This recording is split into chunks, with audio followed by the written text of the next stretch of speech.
I found the movie Prey very entertaining. I thought that the person who made this definitely paid attention to a lot of the Predator stories. There were some inconsistencies, but I enjoyed it overall.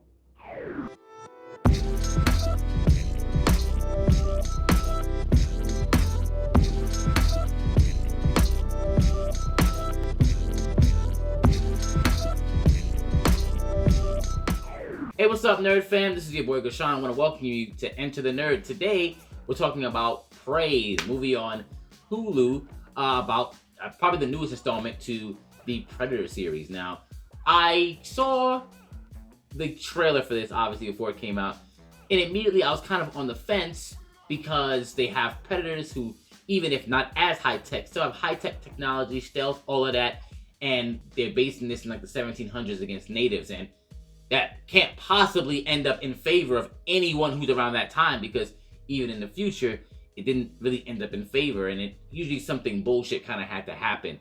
And if it was bullshit more in the future, like what kind of weird thing is gonna have to happen for a victory in this? But I'm still looking forward to it because I love the Predators, or the Yautja, whatever it is. Like, those are a cool race, especially the hierarchies and the different tribes that I learned more and more about even before making this video, because I saw a lot of people who were very passionate about it, and I was like, wow, I'm like, there's a lot of really cool stories to be told here, especially if there was like some human type of predators.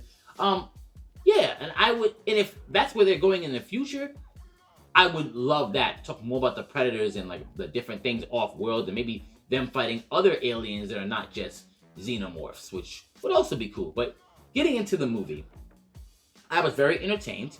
The action scenes were cool. How terrifying the Predator was. The strength and size difference, the tactical differences that it had was awesome, especially when the Predator was fighting like the French fur trappers. Now, obviously, the lead, she was who she was, her and her brother, she wanted to be a hunter.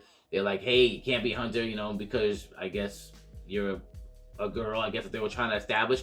But it's also established that she's just not as good as a lot of them at hunting when she gets attacked by like a lion.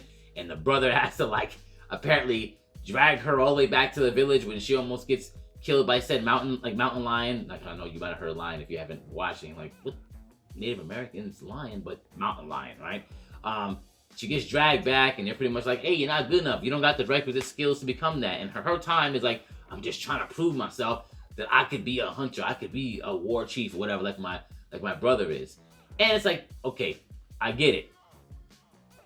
But against the Predator, who quite literally presses a grizzly bear over his head, what does anybody really have? He does it while invisible too.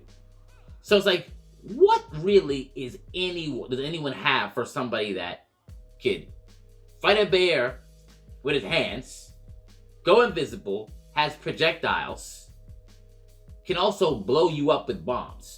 Literally, there was nothing that anyone had for him. I mean, and even, this is a big thing that I'm a stickler for.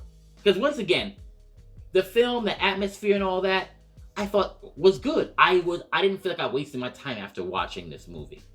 I will say though, I'm not really sure about the ending and all that, because there were some inconsistencies about her abilities, right? And that's like a big thing for me. Because at one point, she was fighting a guy in the tribe who was trying to get her to go back. And she wasn't stronger than him, but she seemed to be kind of a better fighter, which, okay, we can get that. But she was pretty easily overwhelmed as soon as one other person stepped in, like pushed her, and then a dude just punched her in the face, and then that was kind of it.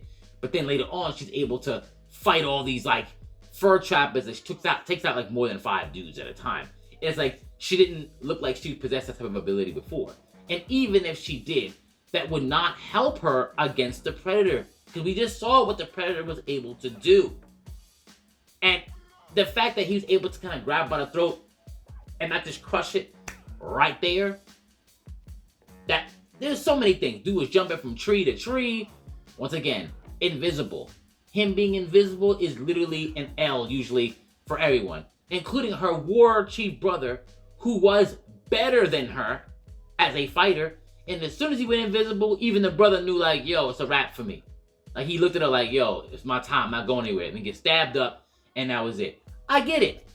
I'm not sure how it could have ended, but the way it ended, I get it. the director said that this was the Predator's first hunt, and he was inexperienced and he made mistakes. I get it, but his physical gifts and tech kind of bridge that gap, especially when you watch it. So it's very, very convenient. I get it. They wanted her to come back, have his head, have her blood all over him, so she can come back being the war chief.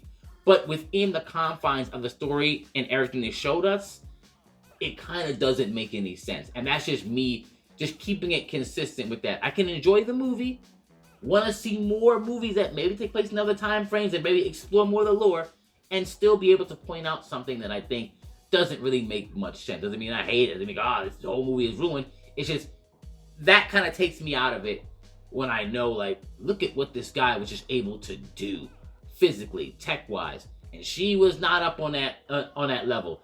And it's like really the only way for her to kill him was pretty much to get him to kill himself with the whole helmet thing. But how many times before that was he in the range to do a ton of things that she wouldn't have been able to stop him?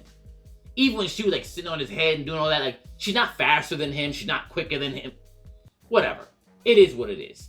We saw that same type of thing in the first Predator. I can remember when the first Predator, when he went hand to hand with Arnold and all that, like my boy, we and him were just talking about that. There was some really classic moments in there. And I'm saying, the person, even the whole thing with the rifle, when he got, the pistol, it was kind of a callback to Predator 2. There's so many really good things. So this person who made this does pay attention to Predator, which is why I really enjoyed it. Mind you, I'm not like a Predator expert, like I said, but I started really getting into it and really understanding more about it. And I knew back in the 90s they had a lot of things about the xenomorphs and stuff like that, but it was kind of a peripheral thing for me. And now I'm about to be all in, and this movie definitely convinced me. And I'm hoping there's much more. Maybe we see some things off-world to really talk about, like the customs, and maybe have us follow specific Yautjas, and we'll root for them. But yeah, that's it. That was really my only complaint, with just the consistency, the inconsistency of the abilities, and really should, whatever. It is what it is. Let me know what you think. Did you love the Prey movie? What else do you want to see when it comes to Predators, aliens, or whatever in there? Until then, enter the nerd.